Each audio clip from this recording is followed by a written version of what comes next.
Voy a grabar, ¿está? Bueno, Estábamos grabando. bueno, ahí se ve la pantalla de la presentación. Sí, Creo que prefiero no ponerla en pantalla completa, si se ve bien, así se ve bien, ¿verdad? Está. Bueno, eso, lo que les decía, en esta clase, que se supone que es de cierre del módulo, del control del crecimiento microbiano, eh, es un tema enorme, con un montón de aspectos, como les decía, ¿verdad? Que tiene aspectos básicos de mecanismos moleculares, de funcionamiento de algunos agentes, tiene aspectos tecnológicos que implican aplicar estos tipos de metodología para el control de crecimiento, ¿verdad? Los controles, los métodos de evaluación, los aspectos sanitarios, y la gran diversidad en el caso de los agentes químicos y los antibióticos, la gran diversidad de compuestos, ¿verdad? Entonces, en esta clase de repaso pretendemos como jerarquizar algunos aspectos y hay otros que no vamos a entrar en detalle porque son capaz que más de estudio, que pretendemos que ustedes lo estudien. ¿Sí? En la medida que tengan alguna duda, la podemos ver en la clase de hoy, o la van planteando, bueno, o en la clase de repaso al final del semestre. Eh, para empezar, en realidad es como mostrarles este esquema que lo hemos visto en varias clases, que resume todos los tipos de métodos para el control del crecimiento microbiano, ¿sí? A ver si, ¿dónde es que tengo que ponerlo el puntero? ¿Ustedes ven acá mi puntero? sí se ve. No, sí se ve, ok. Porque creo que solo cuando pongo modo presentación me deja ponerle el enlace. Bueno, entonces acá tenemos los agentes que vimos, que como les decía, dividimos por un tema de orden, de cómo darlos, en agentes físicos, agentes mecánicos, agentes químicos. En la bibliografía más actualizada, los libros de texto que venimos manejando en el curso, ya se incluyeron los agentes biológicos, que como yo les mencioné en las clases, nosotros no vamos a abordar porque están, aunque hay algunas aplicaciones concretas, están, digamos, en desarrollo, y en este curso que es básico, es importante que ustedes manejen los métodos más tradicionales y más utilizados, ¿sí? Pero sepan que hay un desarrollo también en este aspecto. Los antibióticos, en algún lugar a veces le ponemos agentes biológicos, en el cronograma puede ser que esté llamado así, pero en realidad son agentes de origen biológicos, pero en realidad son compuestos químicos, ¿sí? Que se utilizan para la antibiótico terapia. Entonces, bueno, esto resume todas las posibilidades de agentes. Recuerden una cosa importante, es que ustedes puedan diferenciar y distinguir entre los distintos tipos de proceso que vimos, que se acuerdan, para controlar el crecimiento, que podían ser de diferente grado o magnitud, ¿sí? Teníamos el método de esterilización o el proceso de esterilización, que ¿qué implicaba en ese caso? ¿Qué buscábamos? Silencio. Destruir todos los microorganismos presentes, ¿verdad?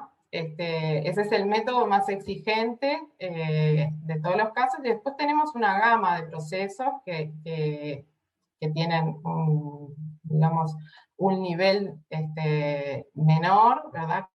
Que no es que se destruyen todos los microorganismos presentes, como la desinfección, ¿sí? Dentro del proceso que se denomina desinfección, uno que no está aquí detallado es eh, la sanitización, que estaba referido a aquellos agentes que se utilizaban más en la industria, ¿sí? Que se destruían microorganismos que estaban relacionados a utensilios o equipamientos que toman contacto con alimentos. Y después teníamos la antisepsis, que son los químicos aplicados a nivel de tejido vivo, ¿sí? Y luego los antibióticos, que eran otra categoría, que por eso, como tienen una particularidad diferente, los tratamos en profundidad en una clase separada, ¿sí? Y otro grupo de compuestos que no están acá eran los conservadores, que estaban acá digamos, se utilizan o se pueden utilizar en objetos inanimados, pero también pueden tomar contacto, por ejemplo, con seres vivos, entonces tienen o hay algunas consideraciones que hay que tener en cuenta en su utilización. Pero básicamente estos son los métodos generales, algunos de ellos logran llegar a esterilizar, ¿sí? Pueden ser utilizados como agentes esterilizantes. Dentro de los agentes esterilizantes, ¿cuáles son los más utilizados o el método de referencia?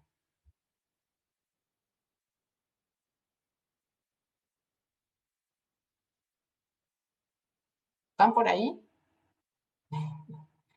¿No? Bueno, bien. El método de referencia, ¿verdad? En la esterilización es el calor, ¿verdad? Ese siempre que es posible utilizar un método de seleccionar el calor como método de esterilización, se utiliza, y en lo posible, si es posible utilizar el calor húmedo, es el que realmente es el más confiable y el que es de referencia realmente. Y luego tenemos también otros, entonces, dentro de cada uno de esos tipos de agentes, algunos procesos que logran niveles menores, como de desinfección, ¿sí? Y incluso un mismo agente, según la concentración o la dosis, puede lograr algunos de estos distintos procesos, ¿sí? Algunos en alguna condición o dosis pueden ser esterilizantes y en otras condiciones pueden ser desinfectantes. Bueno, entonces, en relación a los agentes, tanto físicos como químicos, les puse aquí lo que pretendíamos que ustedes más o menos incorporaran luego de este módulo, ¿sí? Que es lo que está acá detallado. En primer término, que puedan diferenciar entre los distintos procesos que les mencionaba recién y el tipo de efecto que presentan en el crecimiento microbiano, ¿sí? Aquellos agentes o aquellos procesos que tienen un efecto de destruir, ¿sí? Las células microbianas, ¿sí? Que tienen un efecto SIDA, de aquellos agentes que tienen efectos TASIS, ¿sí? ¿Se acuerdan que lo vimos en las clases? Repásenlo y si tienen dudas me preguntan ahora o después. Pero, eso es importante que ustedes puedan distinguir y también discriminar cuándo se necesita utilizar un agente esterilizante, desinfectante o antiséptico, ¿verdad? Porque no en todos los casos es necesario esterilizar un objeto, ¿verdad? Es un poco allí también qué tipo de proceso se aplica cuando es necesario. Eso es importante que ustedes lo puedan, digamos, pensar y decidir. Luego hay una parte que es básicamente de estudio, que es lo que les decía que no vamos a entrar en detalle en esta clase de cierre, que es conocer los mecanismos de acción, las limitaciones de cada agente, así como los factores que afectan la eficacia de ese agente, ¿sí? Eso lo fuimos viendo a lo largo de las clases, de agentes físicos y de agentes químicos. No es necesario que entren en todos los detalles, pero ustedes van a ver que algunos agentes les dimos más relevancia, como el calor, ¿verdad? Y dentro de los agentes químicos también hay algunos que claramente les dimos un poco más de relevancia, y hay algunos detalles prácticos que capaz que no es súper necesario que ocupen memoria con eso, pero sí poder jerarquizar esos aspectos que están allí resumidos. ¿Cuáles son los mecanismos de acción? ¿Cuáles son las limitantes? ¿Sí? O limitaciones de aplicación que tiene cada agente, y algunos factores que afectan en particular algunos ejemplos que vimos en clase. Y bueno, y todo esto es para lograr poder elegir un agente adecuado en determinada situación y cuáles serían las condiciones de uso, ¿verdad? Todo lo anterior justamente para poder tener un criterio, formar el criterio para poder seleccionar un agente y decir en qué condiciones debo utilizarlo, y también cómo se debe controlar el proceso o cómo se puede evaluar la eficacia de un agente. Eso resume como lo global que vimos en las distintas clases, y que pretendemos que ustedes, de forma general, ¿verdad?, puedan abarcar estos temas. Bueno, entonces, volviendo a retomar la primera transparencia, me parecía importante eso que les decía, que por un tema de orden dividimos los agentes, pero que las clases que dimos tienen como un foco importante en aquellos agentes que son esterilizantes, por la relevancia que tiene el proceso en sí mismo, ¿verdad?, en varias áreas de la microbiología, ¿sí? Entonces, del global de los agentes que vimos, ¿cuáles son los agentes que son esterilizantes? O que logran o que se pueden utilizar en condiciones para alcanzar la esterilización.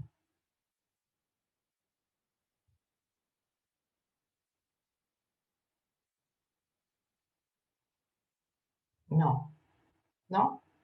Vamos a hacer una cosa. Empiezo al revés de como había pensado en la clase de hoy. ¿Ustedes tienen dudas concretas? ¿Pudieron seguir las clases?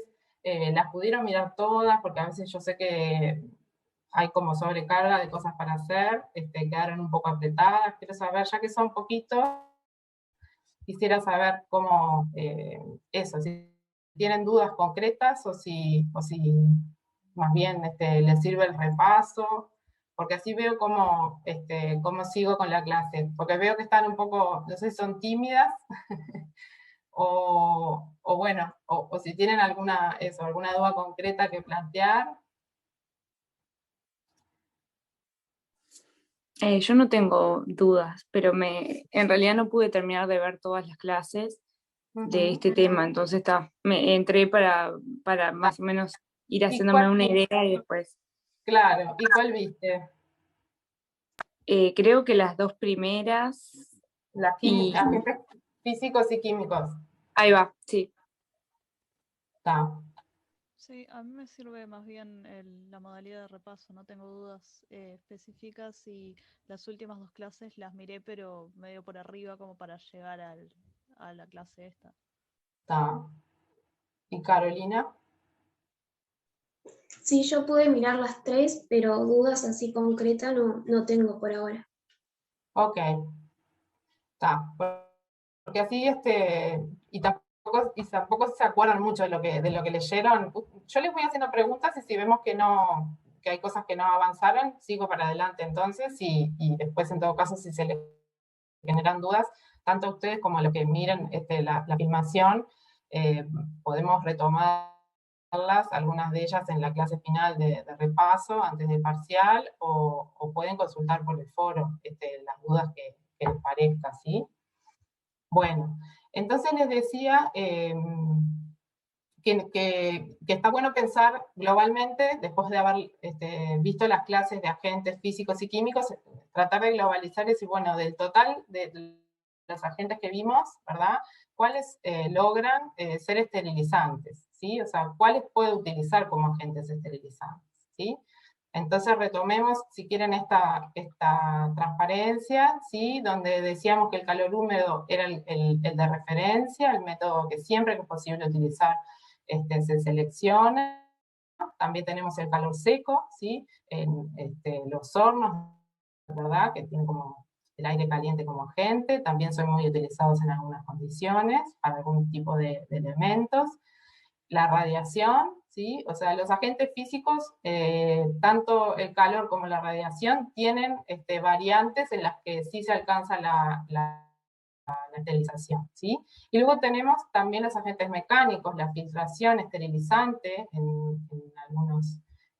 algunas soluciones, cuando tienen componentes termosensibles, se puede utilizar, y también se logra en algunos casos en la filtración de aire también, ¿sí? Y luego tenemos los agentes químicos, que ahí está más limitado, ¿sí?, a algunos compuestos gaseosos que alcanzan, que logran la esterilización, y casi que son los más utilizados dentro de los agentes químicos, los compuestos gaseosos, y hay algunos compuestos líquidos que también, ¿tá? Repasen entonces ustedes cuáles son en esos casos, pero quédense con la idea que les mencionaba, que siempre que es posible utilizar el calor, se utiliza, ¿sí? Cuando no hay más remedio, se busca entonces otra posibilidad. Bien, vimos luego algunas propiedades, ¿verdad? Tanto para agentes físicos o químicos, algunas características en cuanto a la eficacia del tratamiento y de qué dependía, ¿sí? Y por ejemplo, esto como que esta transparencia acá globaliza las distintas factores, digamos, que hay que tener en cuenta, de lo cual depende la eficacia de un tratamiento con un agente. Por ejemplo, el tiempo de exposición al agente, ¿sí? Cuanto más tiempo de exposición al agente, obviamente es más eficaz el tratamiento, ¿sí? Para la mayoría de los agentes pasa esto. Luego también afectaba el tipo de microorganismo, ¿verdad? El estado fisiológico de los microorganismos, cómo se encontraran, si estaban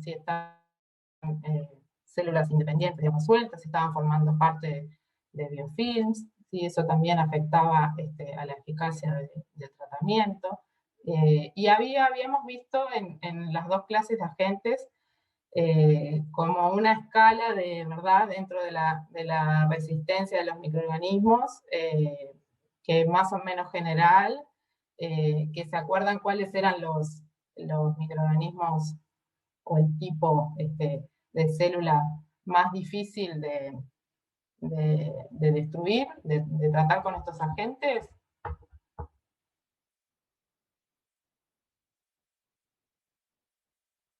O estructuras, las esporas, ¿no? Las esporas bacterianas, ¿sí? Esas eran, en este caso, los tratamientos de esterilización buscan destruir hasta las esporas bacterianas, ¿verdad? Por debajo de eso teníamos otros microorganismos, las micobacterias, los virus, ¿verdad? No envueltos, los hongos, bueno, había por debajo, ¿verdad? Las células, los virus envueltos, ¿verdad? Son los más sensibles, y luego las células vegetativas. Bueno, repasen después la escala, que es más o menos puede haber alguna diferencia dentro de un agente, pero que es una escala, digamos, resistencia a los tratamientos más o menos general. Y luego veíamos las dosis, ¿sí? Del agente, que puede ser la concentración, si es un compuesto químico, o la energía de la radiación, o la temperatura, si el agente es el calor, ¿sí? Ahora vamos a ver algún ejemplo de esto, pero esto es importante que ustedes piensen. En este caso, los primeros dos, digamos que son más o menos general para todos los agentes. En el caso del punto 3 y el punto 4, hay efectos diferentes, o se puede ver una diferencia entre los distintos tipos de agentes. En general, ¿verdad? En general, a mayor dosis hay una mayor eficacia, pero hay algunas excepciones grandes que vimos y que vamos a mencionar alguna ahora a continuación. No sé si se les ocurre alguna. ¿No? Bueno. Y luego también se veía muy afectada la eficacia del tratamiento por las condiciones ambientales, ¿verdad? El pH que esté presente, si hay presente o no materia orgánica, en algunos casos puede interferir, ¿sí? ¿Qué temperatura tenemos? Bueno, eso, un montón de parámetros, la humedad que pudiera estar presente, ¿verdad? El contenido de agua, que en algunos casos es también relevante. Y luego, en función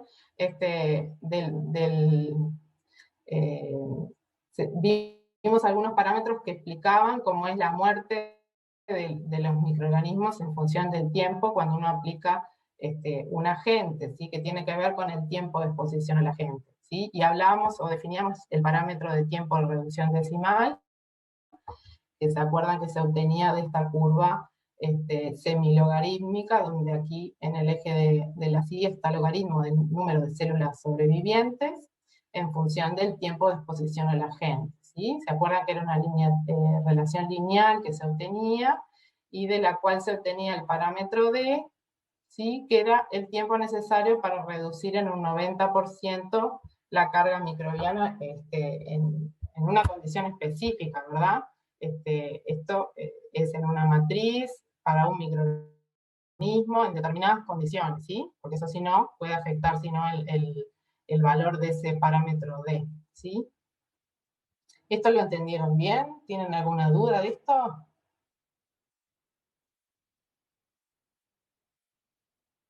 No, bueno.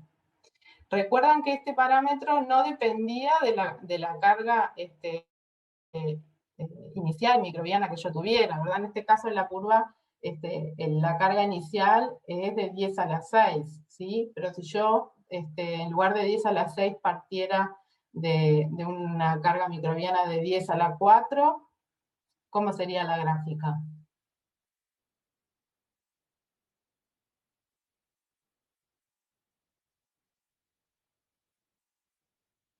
Recuerdan que no dependía de la carga inicial, entonces para que el D sea igual, la pendiente es la misma, ¿sí? O sea, voy a necesitar un tiempo, en este caso si partimos de 10 a la 4 inicial de carga, voy a necesitar un tiempo menor, pero la pendiente de la curva va a ser la misma. Entonces el D, como se obtiene de esa pendiente, no varía, ¿sí? Sí depende este parámetro del tipo de microorganismo, ¿sí? Hay microorganismos más resistentes a determinado agente, ¿sí? Entonces, a mayor resistencia del microorganismo voy a tener un mayor D, ¿sí? O sea, voy a necesitar mayor tiempo para reducir esa población en un 90%, ¿sí? Lo mismo en el caso de la dosis del agente. A mayor dosis, ¿sí? O concentración, en este caso voy a tener menor D, ¿sí? Porque a más concentración voy a necesitar menos tiempo para reducir la población en un 90%. ¿Hasta ahí? ¿Me siguen bien? Sí. Bueno, y también entonces afectan las condiciones ambientales, pueden llegar a afectar, ¿sí? Por ejemplo, la temperatura, ¿sí? Cuanto más eficaz sea la agente, menos D va a tener, ¿verdad? Eso sí, está claro. Después vimos algún otro parámetro que no vamos a entrar ahora si ustedes no lo han visto en detalle, que es el parámetro o valor Z, ¿sí? Que nos permite ver cómo varía el tiempo que se requiere para destruir un microorganismo cuando cambiamos la temperatura. Esto nos permite comparar tratamientos, ¿sí? Que algunas veces puede ser útil realizar un tratamiento en otras condiciones y ver o sea, compararlo con el estándar, que es el de 121 grados, por ejemplo, ¿sí? Saber qué tratamiento equivalente puedo hacer a una mayor o menor temperatura, ya sea por sensibilidad de algunos de los componentes o por un requerimiento del equipo que tengo disponible, ¿sí? Puede ser necesario en algunos casos. Yo les había planteado unos ejercicios que si los habían hecho, los mirábamos. Si alguna hizo alguno de estos, podemos discutirlo. Si no, piénsenlo y cualquier cosa lo vemos en la clase de repaso, capaz que mejor son los ejercicios, o bueno, si es una duda urgente, la consultan por el foro en este caso. Pero los ejercicios capaz que es más fácil abordarlos en la clase de consulta previa al parcial. Luego vimos dentro de entonces los parámetros, también veíamos los parámetros que podían afectar la eficacia, cómo afectaba la concentración del agente, en el caso de los agentes químicos, ¿sí? Ahí habíamos visto este parámetro ETA, que nos mostraba que los distintos agentes responden distinto a la dilución, ¿verdad? Entonces, eso nos servía para tener una idea de tanto de las condiciones de uso del agente, cómo podían variar con la dilución, hasta con aspectos que tienen que ver más con el análisis microbiológico de este tipo de productos, ¿sí? De cómo inactivar estos compuestos que pueden estar presentes en un producto, ¿sí? Por ejemplo, aquí podemos ver que para el fenol, que tiene un valor de ETA de 6, ¿sí? Que tiene relación, surge de la pendiente de estas curvas donde se grafica el logaritmo del tiempo de muerte que requiere, digamos, destruir los microorganismos que están presentes en función de la concentración del agente, ¿sí? Y comparamos, por ejemplo, con los amonios cuaternarios que tienen un valor de eta de 1, ¿sí? O sea, si ustedes ven acá, lo que muestran estas gráficas es que, por ejemplo, en esta gráfica para el fenol, pequeñas variaciones de concentración, ¿sí? En el eje X, ocasionan cambios grandes, ¿verdad?, en el tiempo de muerte requerido para matar los microorganismos, ¿sí? En cambio, cuanto mayor es el E. Y en cambio, en este caso varía mucho menos. Es lo mismo que está mostrado aquí, que es lo que vimos en la clase y está bastante explicado ahí, ¿sí? Pero que resume un poco otro factor que puede afectar en este caso. También en el caso del efecto de las condiciones ambientales, vimos algunos ejemplos de cómo afectaba la presencia de materia orgánica. ¿Se acuerdan algunos agentes químicos que afectaban la presencia de materia orgánica?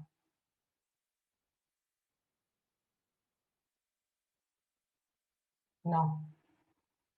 Bueno, había varios, repásenlo, pero estaba el caso clásico de los halógenos, ¿sí? Como el cloro y el hipoclorito, donde la presencia de materia orgánica interfería, ¿sí? También en el caso de los compuestos de amonio cuaternario, por ejemplo, y había algunos otros casos de los que no, repasen, eso, porque es importante a la hora de utilizar, ¿verdad?, uno de estos agentes, saber qué cosas me interfieren o no en la eficacia, ¿verdad?, para tenerlo en cuenta y usarlo en las condiciones más adecuadas.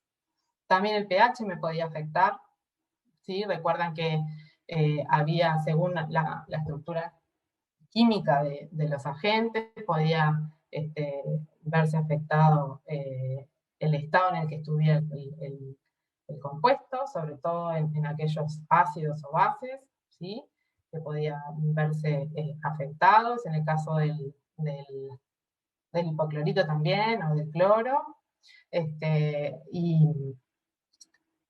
y también en general el pH afecta, por ejemplo, en general a pHs, por ejemplo, el calor a pHs más ácidos, también es más eficaz el tratamiento. Y obviamente que la temperatura también es un factor que importa y que afecta. Hay parámetros que evalúan cómo es el impacto del calor en la actividad o en la eficacia de los distintos agentes. Nosotros no lo vimos en detalle, pero a mayor temperatura, en general, hay una mayor eficacia. Luego vimos algunos criterios que se toman a nivel de la industria farmacéutica, sobre todo, que fueron quienes establecieron algunos criterios, porque como conversamos en la clase, nosotros tenemos un lote de, por ejemplo, ampollas de un inyectable, ¿no? ¿Cómo asegurar que todas esas ampollas están estériles, verdad? No es que en un lote nosotros no podemos dar esa certeza, lo que podemos es manejar criterios de probabilidad y cubrirnos en ese sentido, ¿sí? Y entonces es ahí que surge el valor o el parámetro SAL, ¿sí?, el nivel de aseguramiento de la esterilidad, que para la industria farmacéutica, para productos parenterales se maneja este valor de 10 a la menos 6, que implica que en una unidad, por ejemplo, de una ampolla, acá se muestra el logaritmo de recuento de viables que están presentes. Por ejemplo, si mi producto es una solución limpia, ¿verdad?, un inyectable, tiene una carga inicial de 10 a la 2, yo para bajar esa carga a 0, matar todos los microorganismos que están presentes, yo tendría que aplicar un tiempo de 2 minutos en este caso, ¿sí? En este caso el valor de D era de 1 minuto, ¿sí? O sea, aplico 2D porque parto de una carga de 10 a la 2. Pero en la industria lo que se hace es sobre aplicar el tratamiento para que la probabilidad de que sobreviva un microorganismo o que haya una unidad no estéril en 1 millón esa sea la prioridad, perdón, me trauqué, ¿sí? O sea, lo que se hace es aplicar mayor tiempo el tratamiento para tener aún menos chances de que alguna unidad quede contaminada. Ese es un criterio que se maneja en la industria farmacéutica y también en algunos, hay algunos otros niveles de seguridad que se pueden utilizar en algún otro caso. En el caso de la evaluación de la eficacia de agentes químicos, por ejemplo, mencionamos que se requería comúnmente una actividad germicida que tiene estas características que está allí resumidas, ¿sí? Un tiempo de contacto de 5 minutos y una reducción de 5 D para bacterias o 4D para hongos, levaduras y virus. Esto hacía que, esto es uno de los tipos de evaluación que se pueden hacer a los agentes químicos, la actividad en este caso SIDA, ¿verdad? Germicida, había otros tipos de evaluaciones, vimos distintos tipos de ensayos que se podían hacer, pero este es un requisito general que muchas veces lo publicitan en los productos que se comercializan, ¿sí? Como que es la opción y el mejor agente desinfectante porque cumple con estos parámetros, siendo que es la norma que tiene que cumplir con estas características ¿sí? de actividad germicida para que sea considerado un desinfectante, por ejemplo, un producto que dice ser germicida. Entonces, ¿qué hay que tener en cuenta para elegir un agente? Esto sí ustedes me pueden contestar porque son como cosas bastante generales de sentido común. O sea, cuando uno se enfrenta a una situación y necesita seleccionar un agente a utilizar, ¿sí? ¿Qué tiene que tener en cuenta? Por ejemplo, si quieren un agente esterilizante, empezamos por un agente esterilizante. ¿Qué tendría que pensar para poder decidir entre la gran variedad de agentes que tenemos, ¿verdad? Tenemos agentes físicos, agentes mecánicos, agentes químicos.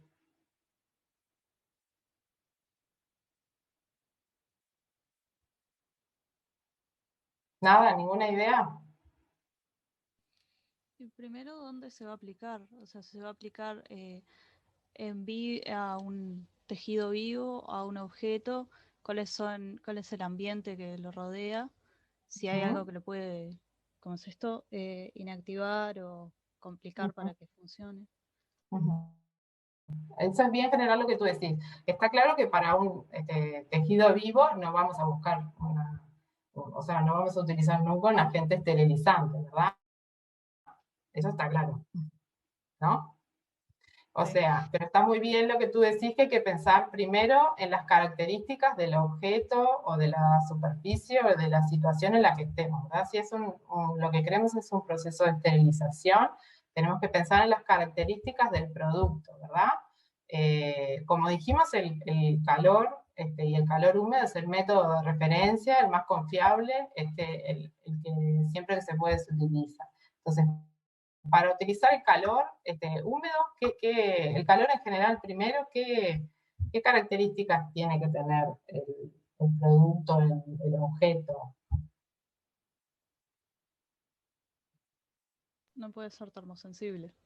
Y obvio, ¿verdad? Porque si se nos destruye el producto, no tiene mucho sentido utilizar ese método. Entonces, lo primero a ver es las características de nuestro elemento, ¿verdad?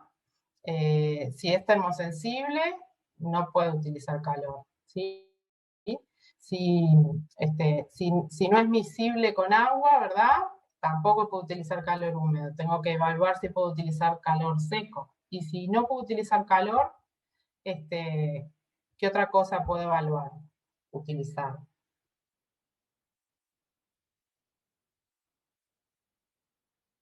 Entre agentes físicos, la radiación. Puedo evaluar la radiación y puedo evaluar también qué otro.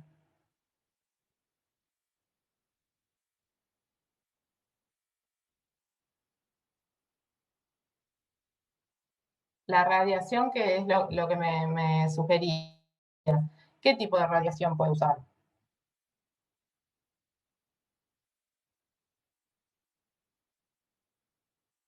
Vimos dos, básicamente, ¿verdad?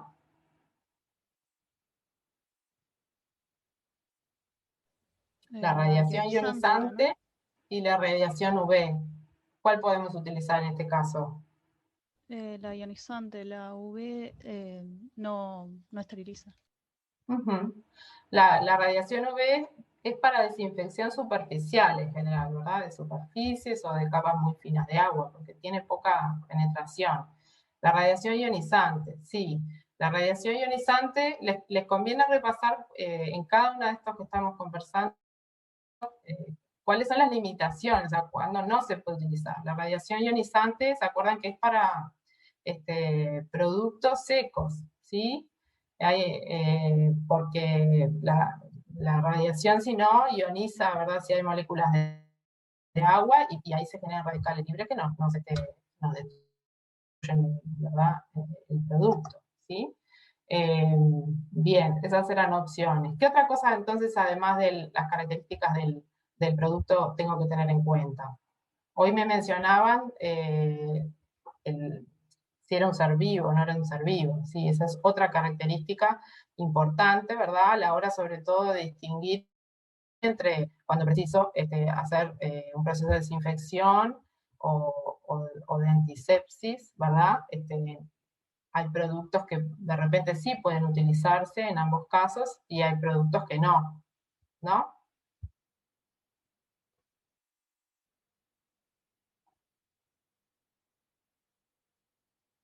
Después hay otro tipo de factores que hay que considerar, como obviamente los costos, la disponibilidad, si esa escala, digamos, de laboratorio o de una persona que se está haciendo una desinfección de una superficie de una mesada, o si precisamos hacer algo a gran escala, los costos. Hay tantos parámetros que se necesita evaluar, ¿verdad? Pero principalmente en el caso del método de esterilización es ver las características de mi producto, si es compatible con el tipo de agente y los efectos que tiene. Si no me altera la estructura, por ejemplo, del producto. A veces en algunos casos que no es posible utilizar calor porque tengo componentes termosensibles que pueden ser los componentes termosensibles puede ser un plástico que se me derrite en el autoclave o en una estufa, pero también puede ser una solución de un compuesto bioactivo que si lo someto a calor pierde actividad, ¿verdad? Entonces en esos casos puedo tomar de repente decisiones diferentes, ¿sí? Si utilizo un agente químico interesante o tengo que recurrir en el caso de una solución de un compuesto termosensible, recurrir a la filtración esterilizante. ¿Sí? Ese tipo de razonamiento es el que ustedes tienen que hacer a la hora de elegir un agente. Aquí solamente para mostrarles y reforzar eso que les venía diciendo de cómo se selecciona un agente, les puse un esquema que no importan los detalles de algunas de esas recuadros, que salieron del libro de Lewis Russell, que les recomendé como para quienes quieran profundizar, pero simplemente para mostrarles, estos son unos árboles de decisión que le llaman, ¿sí? Como de llaves dicotómicas que hay que tomar resoluciones a la hora de elegir un método de esterilización de productos farmacéuticos acuosos y productos farmacéuticos no acuosos, líquidos, semisólidos o polvos. No importa el súper detalle, pero fíjense que lo primero que se pregunta en el caso de los productos farmacéuticos acuosos es, ¿puede usted esterilizarlo por calor húmedo durante 15 minutos a 121 grados? Si es que sí, esa es la manera de hacerlo y no hay otras posibilidades. Si es que no, bueno, ahí empiezan otras alternativas, si se puede utilizar un método con calor húmedo alternativo en cuanto a las condiciones, y para eso hay otros parámetros que se manejan que nosotros nos vimos en clase, pero no importa, pero sí hay un proceso en condiciones distintas de calor húmedo que yo pueda utilizar, que puedan darme igual el nivel de seguridad, de aseguramiento de la esterilidad que necesito. Si es así, también lo aplico, y si no, busco otra alternativa como la que vimos, que les mencionaba, que es combinar la filtración esterilizante con el llenado aséptico en algunos casos. Eso lo mencionamos también en la clase. En el caso de los productos no acuosos, ahí la pregunta es, ¿puedo utilizar el calor seco? ¿Sí? ¿Sí o no? Bueno, y ahí vienen distintas alternativas. Esto para mostrarles la relevancia que tiene y el método de referencia que es el calor en sus dos formas, el calor húmedo o calor seco. Bueno, y acá había algunas preguntas que habíamos planteado en la clase y algunas cosas más que se me ocurrían que podíamos discutir ahora. Capaz que para algunas de ellas, a ver si alguna de ustedes tiene alguna sugerencia para estas preguntas, capaz que algunas podemos abordar. Por ejemplo, de la primera pregunta, ¿qué método puedo utilizar para esterilizar los siguientes productos? Y si es aplicable más de uno, indique cuál es el más apropiado. ¿Les gusta alguno de ellos para elegir? ¿Alguno tiene alguna idea?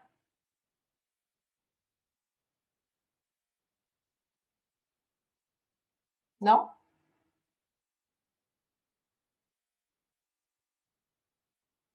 ¿O del de abajo? ¿Qué tipo de agente se utilizaría para controlar el crecimiento de microorganismos en estas situaciones? ¿Tampoco? Bueno, queda entonces esto para que lo piensen y les diría que es la mejor opción para evaluar qué tanto les quedó de lo que leyeron de los distintos tipos de agentes y que hagan el ejercicio de pensar qué método elegirían con esos criterios que mencionamos hoy, ¿sí? Saber qué tipo de producto es, qué características tiene, si se puede aplicar calor o no, sobre qué tipo si es esterilización, sobre si es otro tipo de agente en otro tipo de situación, qué es lo que buscamos con ese agente, sobre qué tipo de ambiente, objeto, ¿verdad? Se va a utilizar. ¿Es tóxico o no es tóxico? Todo eso es lo que ustedes tienen que pensar e ir razonando. Y me parece que este tipo de ejercicio es lo que les permite a ustedes evaluar distintas opciones y decir esta sería mejor. ¿Tá? Los pros y los contras de cada uno de los métodos o agentes que vimos en cada caso y ver si es posible utilizarlo. Bueno, y entonces de los agentes mecánicos, químicos y físicos no vamos a ver en más detalle porque son básicamente bastante información de cada uno de los agentes, los métodos, las limitaciones, para qué tipo de cosas se usan, cuáles son las condiciones de uso, eso está en las clases, no vale la pena seleccionar ahora una de ellas, porque son muchas, ¿sí? Pero eso es de estudio y si tienen dudas lo podemos ver. Lo que vamos a ver algo ahora es en cuanto a los antibióticos, que es el otro gran tema, antibióticos y resistencia a antibióticos, ¿sí? Es las segundas dos clases que vimos, la tercera y la cuarta, perdón. En ese caso, ¿qué diferencias grandes tenían con los antibióticos con los agentes químicos en general? Pueden haberlo visto en la clase o se les puede ocurrir.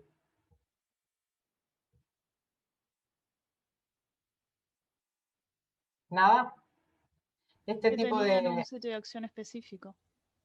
Esa era la principal diferencia, ¿verdad? Con los agentes químicos, que el mecanismo de acción era específico, ¿verdad? ¿Cómo eran algunos mecanismos de acción en el caso de los agentes químicos, que no vimos nada en detalle ahora?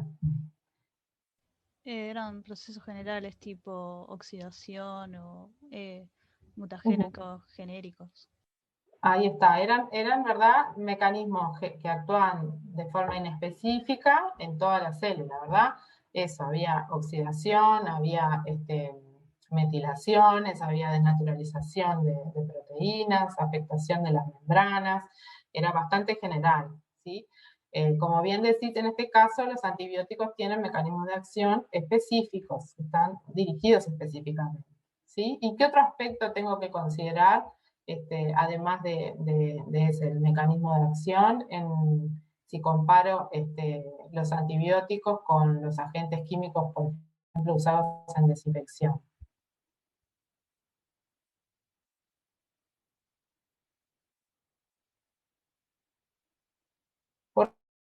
qué no me puedo tratar, no sé, una infección de garganta tomándome un desinfectante?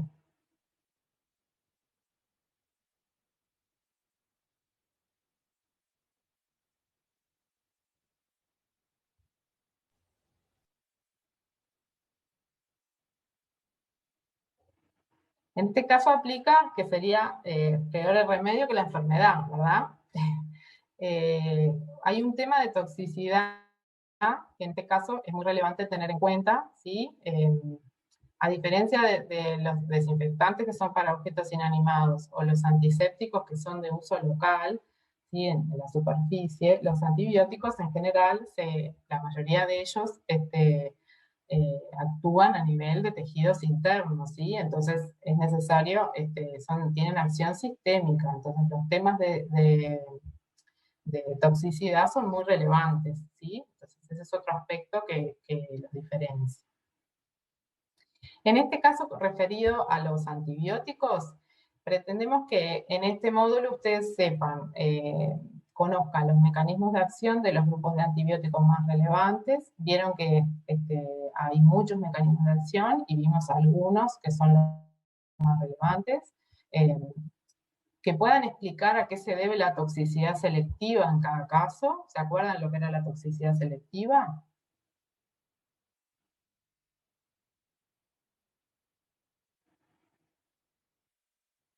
Que como afectaba algo en particular del microorganismo, se buscaba que como era selectivo a eso y no afecta al resto de los seres vivos.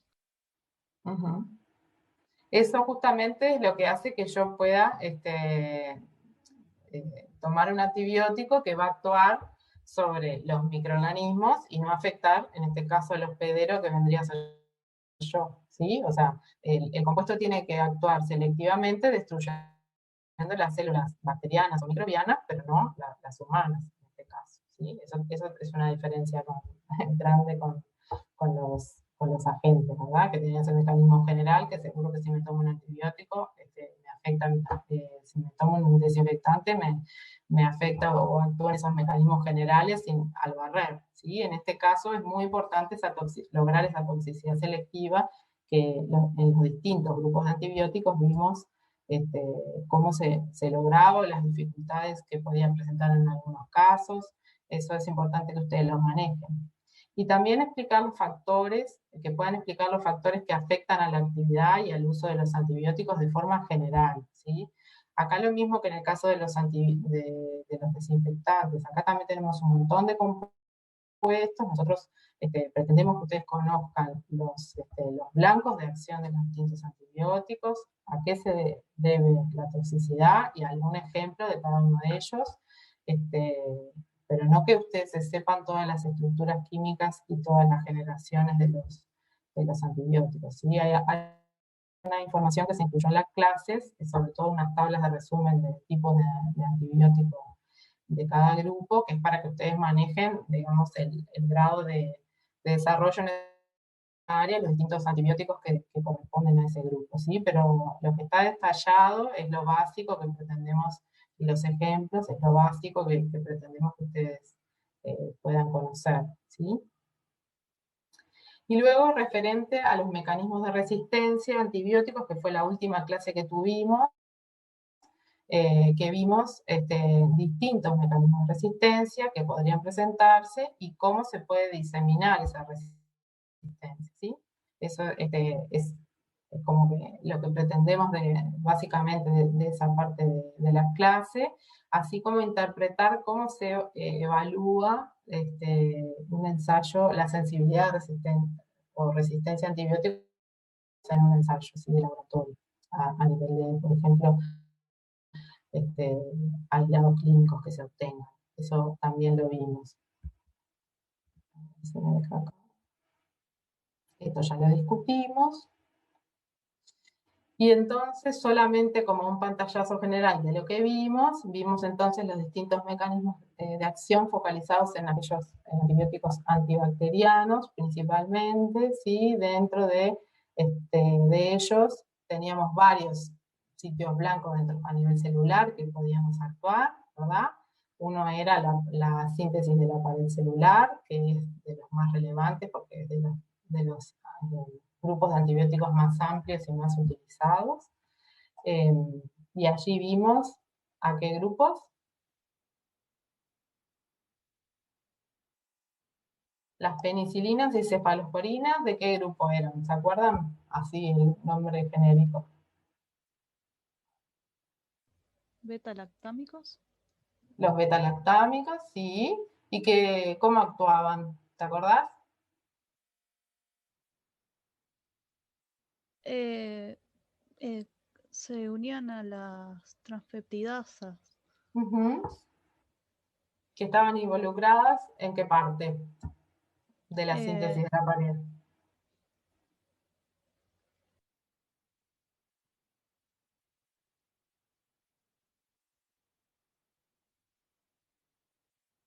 Estaban involucradas, ¿se acuerdan? En la etapa de generar el entrecruzamiento. Estos antibióticos actuaban cuando la célula bacteriana estaba en crecimiento y precisaba extender su pared celular, ¿sí? Y allí, luego de unas etapas que después ustedes repasen cómo eran, ¿sí? Que también lo vieron tanto en esta clase que dimos como al principio del curso, en las partes de morfología y citología, ¿sí?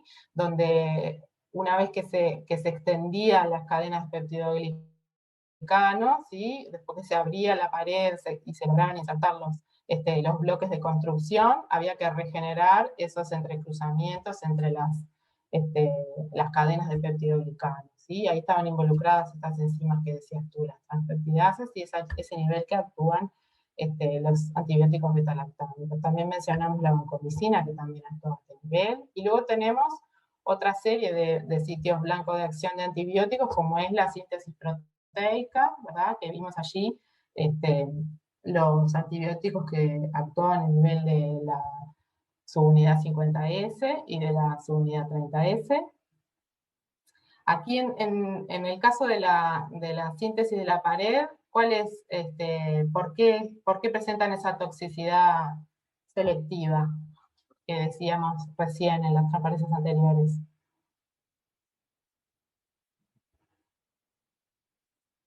¿Por qué no nos resulta tóxico para nosotros? porque no tenemos pared. Exactamente, ¿verdad? No tenemos pared. Y en el caso de la síntesis proteica,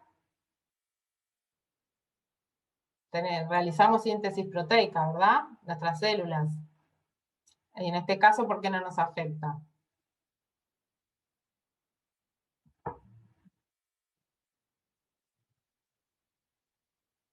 Porque tenemos unidades de distinto tamaño. Porque Aunque son distintos. Ahí está. había un poco de toxicidad con los plásmidos eh, de las células. Vos decís con los plástidos, no plásmidos, ¿no? Con la mitocondria. Sí, sí. Ahí está. Sí, porque nuestros ribosomas son diferentes, ¿verdad? Las unidades son distintas. Y hay un pequeño grado de toxicidad que puede haber, pero una diferencia grande en la concentración que se logra a nivel de la célula microbiana comparado a la que llega la mitocondria, que hace que funcione igualmente esto de ser tóxicos para las células microbianas y no para nosotros. Y luego teníamos otros mecanismos que implicaban actuar a nivel de la replicación del ADN, ¿sí? Uniéndose a la DNA girasa. Teníamos también algunos que actuaban a nivel de la membrana citoplasmática, afectando la estructura o la función. Y también algunos antimetabolitos, ¿sí? Que estaban implicados, o sea, afectando, que eran análogos de factores de crecimiento, ¿sí? Y que podían afectar el metabolismo de distintas cosas, como las sulfonamidas y el trimethoprim, ¿sí? Que afectaban el metabolismo del ácido fólico, ¿sí? Y también algunos más nuevos, ¿sí? Que afectaban la biosíntesis de los lípidos, por ejemplo.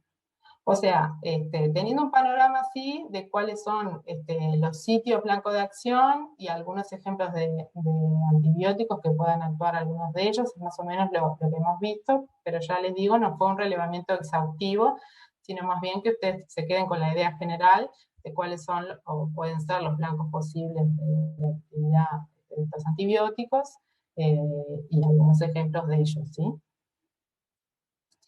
Y después vimos también en el caso de las células de hongos, los mecanismos de acción que podían tener o presentar los antibióticos. Acá, en este caso, ¿qué dificultad tenían la generación o el encontrar sitios blancos de acción de antibióticos comparado con lo que vimos para las bacterias?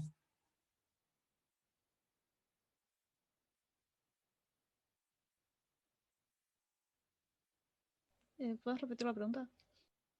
Sí, ¿qué diferencia o qué dificultad se puede encontrar con antibióticos para hongos si lo comparamos con las estrategias o los sitios blancos que mencionamos recién en el caso de los antibacterianos? Que son células mucho más parecidas porque son eucariotas, más parecidas a Parecidas a las nuestras, claro, exactamente. Entonces, está un poquito más restringido el número de opciones, digamos, que realmente sean, o sea, se presente esa toxicidad selectiva que precisamos, ¿sí? Tenemos, por ejemplo, algunos que vimos, algunos antifúngicos que actúan a nivel de las membranas, ¿sí? Por ejemplo, los polienos, ¿sí? Que se unen, que participan o en la síntesis del ergosterol, que se acuerdan que era, nosotros tenemos colesterol en nuestras membranas y los hongos tienen ergosterol, ¿sí? Que podían este tipo de antibióticos actuar ya sea uniéndose al ergosterol o en la síntesis del ergosterol, ¿sí? Son estos dos grupos de antifúngicos, y también a nivel de la síntesis de la pared celular que tienen las células de hongos, que lo mismo, nosotros no tenemos pared celular de nuestras células, y en este caso podían inhibir la síntesis de quitina o actuar a algún otro nivel. ¿Sí? Esos son básicamente los más utilizados, aunque hay algún otro mecanismo de acción. Pero esos eran los que vimos mayormente en relación a, si ustedes comparan en relación a los antibacterianos, hay muchos menos opciones, digamos, de sitios blancos de acción, justamente por eso, porque nuestras células son bastante más parecidas, ¿verdad? Células eucariotas las dos, a los hongos, y se hace más difícil encontrar este, mecanismos que no resulten tóxicos para nosotros. Y luego entonces tenemos otros factores que hay que considerar, o los factores generales que hay que considerar, tanto en la actividad como en el uso clínico de las drogas antimicrobianas o antibióticos, ¿sí? Y acá están resumidos algunos aspectos generales que van desde considerar la susceptibilidad del patógeno, ¿sí? Ustedes vieran, y en relación a eso también vimos el espectro de acción también. Hay algunos microorganismos que podían no presentar sitio blanco, por ejemplo, que no tuvieran sitio blanco. Estamos actuando, por ejemplo, a nivel de la síntesis de la pared celular, aquellas bacterias que no presentan pared, no van a tener, no van a ser susceptibles a la droga, ¿verdad? O bueno, o el espectro de acción, que también es necesario considerar qué tipo de espectro de acción tienen las diferentes drogas, en qué casos es mejor utilizar un espectro restringido, en qué casos no hay más remedio que usar uno de amplio espectro, si la toxicidad que presente la droga, donde sea digamos, los parámetros farmacocinéticos o farmacodinámicos que tenga esa droga, cómo es la concentración que está efectivamente en el sitio de infección, ¿sí? Cómo se degrada, si por ejemplo como la penicilina G se degrada, se acuerdan que se degradaba a nivel del estómago, por la acidez del estómago, entonces no se puede administrar vía oral. Hay como un montón de componentes que hacen, más allá del mecanismo de acción, que hay que considerar a la hora de utilizar un antibiótico realmente, ¿sí? Así como si es posible, como dice allí en las últimas dos cosas, combinarlo con otros antibióticos, logrando un efecto sinérgico, como se ha visto para algunas combinaciones de antibióticos, o si no hay más remedio, porque tenemos una infección debida a varios microorganismos, y es necesario utilizar más de un antimicrobiano en simultáneo, ¿sí? Y otro aspecto importante a considerar es el desarrollo de resistencia, ¿sí? Tanto el buen uso para disminuir o atenuar el desarrollo de resistencia, como evaluar la resistencia que pudieran presentar, y eso también va a restringir el tipo de antimicrobiano que yo puedo utilizar. ¿Tienen alguna duda de esto? Por acá. De los antibióticos hasta ahora. ¿No? Bueno, y lo último que vimos son los principales mecanismos bioquímicos de resistencia a antibióticos, que al igual que les mencionaba en el caso de los mecanismos de acción de los antibióticos, en el caso de los principales mecanismos de resistencia a antibióticos, lo mejor es pensarlo eso a nivel celular, en este caso, cuáles pueden ser las estrategias de eliminar o deshacerme del antibiótico, ¿sí? Entonces, vimos diferentes estrategias que tenían que ver, por ejemplo, con tratar de disminuir el ingreso del antibiótico a la célula, ¿sí?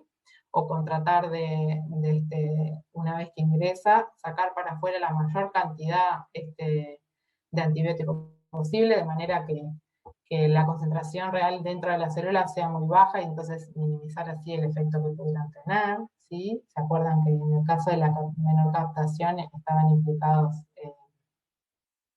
por ejemplo, en el caso de las gram negativas, estaban implicadas las porinas, que eran esas proteínas transmembrana que permitían el acceso de los antibióticos, y se podía regular la expresión de estas porinas, ¿verdad? O la selectividad de las porinas, ¿sí? Para que disminuyeran, digamos, la selectividad por el antibiótico y disminuyera así su ingreso. Después teníamos otras estrategias, como era la degradación del antibiótico, ¿sí? Como veíamos en el caso de los betalactámicos, que es tratar de degradar el antibiótico con enzimas para así evitar su actividad, ¿sí? Luego otra estrategia era la modificación de la molécula de antibiótico para así impedir su reconocimiento en el sitio, digamos, de acción, como veíamos en el caso de los aminoglicósidos, donde se daban, se podían fosfatar, se podían, si no recuerdo mal, era, no me sale. Ya me voy a acordar, ya vuelvo a eso. Pero los OH y los grupos aminos se podían, digamos, modificar de manera de que no se reconocieran en el sitio activo, ¿sí? O directamente alterar el sitio activo, el sitio blanco, perdón, de acción.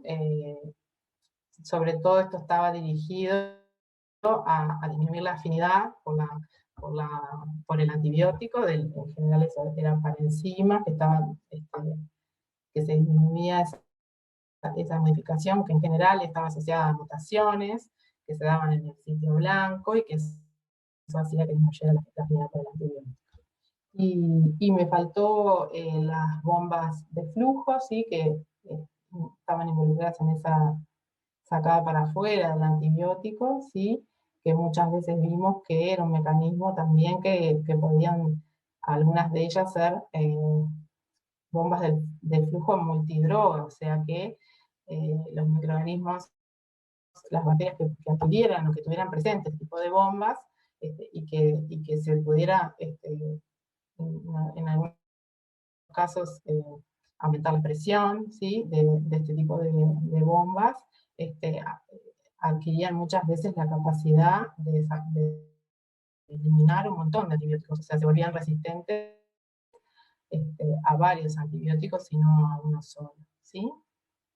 También mencionamos en la clase de agentes químicos, que este podía ser, es un mecanismo de resistencia a agentes químicos también, y muchas veces se ha visto que están asociados la resistencia a agentes químicos y antibióticos, que muchas veces por el uso de agentes químicos se terminan seleccionando microorganismos que también son resistentes a antibióticos, ¿sí? Esos eran algunos de los aspectos y cosas relevantes que vimos.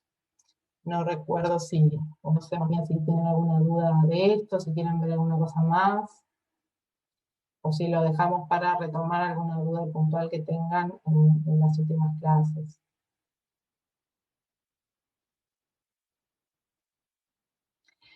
Después vimos cómo medir la susceptibilidad. Si no llegaron a mirar esto, creo que mejor lo dejamos para la próxima vez que nos juntemos en la clase de repaso, o me consultan, porque no tiene sentido ver esto de vuelta si ustedes no llegaron a ver las clases todavía, ¿sí? Pero que cómo medimos la susceptibilidad de resistencia, o cómo interpretamos los resultados de un ensayo de evaluación de susceptibilidad a antibióticos, es importante que ustedes puedan entenderlo y manejarlo, y los diferentes tipos que hay, los ensayos más cualitativos y aquellos que nos dan información más cuantitativa de la susceptibilidad a antibióticos.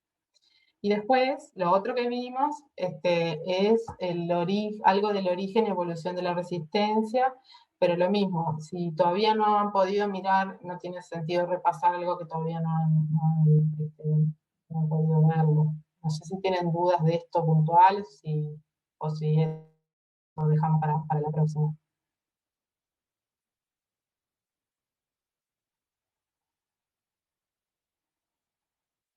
O si tienen otras dudas más generales de los temas anteriores, igual, que quieran plantear ahora, nos quedan unos minutos.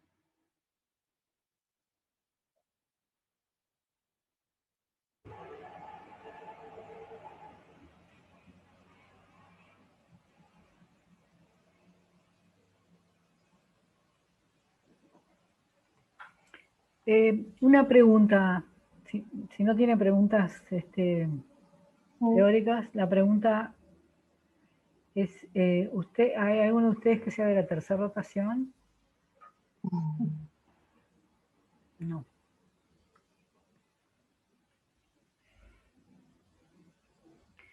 La otra pregunta, ¿ya han hecho parciales virtuales? ¿Tienen experiencia? La pregunta viene por lo siguiente, no sabemos cuán detallado tenemos que escribirles las cosas respecto a hacer el parcial a través de la plataforma EVA, si ya tienen experiencia o no, es distinto para nosotros. Por lo menos algún feedback nos serviría. No, yo nunca tuve que hacer un parcial virtual. ¿Vos sos de ciencias o de acá? ¿De química? Soy de acá, soy de química. ¿Y Carolina o Mariana? Belén, es la otra. Mariana habló recién. Mariana habló recién. Sí, yo he tenido. Escriben bastante detallados, sí. Los cuidados que hay que tener. Sí, en realidad me parece que lo hacen más así para que no se generen confusiones. Más cuando son preguntas a desarrollo. Sí, me parece que igual lo que pregunta Ana no es el detalle de la pregunta, sino cuán detallado tiene que estar la información de cómo va a ser el funcionamiento. Es eso, ¿no, Ana? Sí, también eso, de alguna manera saber si ustedes saben, por ejemplo, que son con tiempo limitado, que viene una serie de preguntas y tienen que pasar la hoja y pasar otra pregunta si les empieza a correr otro calendario, otro horario y eso. Te había entendido mal. No, en realidad eso varía según cada materia. Hay veces que he tenido parcial que puedo volver a las preguntas anteriores. y otros que no, No. y otros que no te dan un tiempo por pregunta, pero tenés que responder y ya no podés volver a Bueno, mirar las que respondiste. Está. Bueno, Pero trataremos. en esos casos les dan, les dan la información previa por escrito, la publican en la página y ustedes acceden a eso. Lo que nos preocupa es que ustedes entiendan bien el mecanismo, ¿no? Quede claro y minimizar Claro. los conflictos sobre el día del parcial, digamos, que todos tengan claro cómo funciona y evacuar las dudas de la manera que resulte más fácil. Claro, sí, las veces que ha sido así de que no podemos volvernos, nos avisan antes. Ujú. Nosotros ya empezamos el parcial ya sabiendo cómo va a ser la modalidad y si tenemos un tiempo por pregunta también. Está. O sea, si no tenemos límite de volver para atrás en preguntas, a veces vas salteando y dejas las que te parecen más difíciles para lo último, Y o al volver. revés. Entonces, hay veces que tenemos parte que son a desarrollo y otras que son a múltiple opción, y a veces preferís hacerlas a desarrollo primero, porque generalmente son las que te dan más puntos. Entonces, generalmente nos avisan Esa vez. cómo es. Está. Bueno. Está. Vamos a publicar eso en lo antes que podamos y va a estar escrito para que, y si tienen dudas, también nos vamos a conectar unos minutos antes para que si alguien tiene alguna duda, ya vamos dejando las cosas escritas. ¿Ah? Y no se olviden que siempre por el foro pueden consultar todo lo que quieran, que siempre les sirve a todos. O sea, cualquier pregunta que hagan, por más tonta que les parezca, es útil para ustedes y para los demás compañeros y para nosotros saber qué es lo que quedó claro, qué no quedó claro. En fin, siempre, si no uno está hablando con una pared o con un fantasma, ¿no? Y es difícil saber si están quedando claras las cosas si uno no tiene retorno, ¿no? Ningún tipo de retorno. Más en estos casos que las grabaciones no han sido con público, porque otros años, igual a veces no, el retorno durante las clases es acotado, porque a veces no va mucha gente, o la gente se pone a pensar en los temas después, pero en esta edición todavía fue más aislado el asunto. Bueno, muy bien. Entonces la grabación va a quedar colgada de todas maneras en breve, y nos quedan unas pocas clases para terminar con el curso teórico. ¿Está? Bueno, nos vemos entonces.